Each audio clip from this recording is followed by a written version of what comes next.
Supreme court में राज्यपालों और राष्ट्रपति के बिलों पर सहमति देने के मामले से जुड़े राष्ट्रपति के रेफरेंस पर सुनवाई हुई।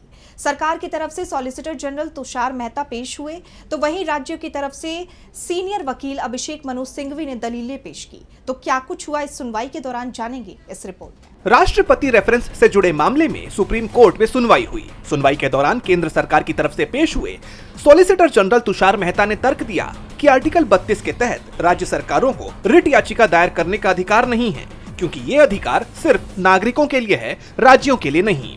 इसके साथ ही उन्होंने कहा कि आर्टिकल 361 के तहत राष्ट्रपति और राज्यपाल अपने फैसलों के लिए कोर्ट के प्रति जवाबदेह नहीं हैं और उनके फैसले न्यायिक समीक्षा के दायरे में नहीं आते हैं। सॉलिसिटर जनरल तुषार मेहता ने आगे कहा कि राष्ट्रपति जानना चाहती हैं कि क्या राज्यों को ऐसा अधिकार है। अनुच्छेद 361 के मुताबिक राष्ट्रपति और राज्यपाल अपने फैसलों के लिए कोर्ट में जवाबदेह नहीं होते हैं।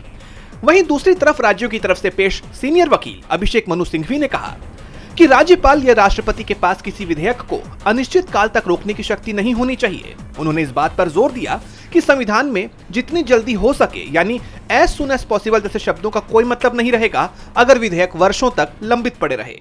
सिंघवी ने कहा कि राज्यपालों का विधेयकों को अनिश्चित काल तक रोके रखना संवैधानिक मंशा के खिलाफ है, क्योंकि ये उनकी शक्तियों को आर्टिकल 200 की सीमा से कहीं ज्यादा बढ़ा देता है।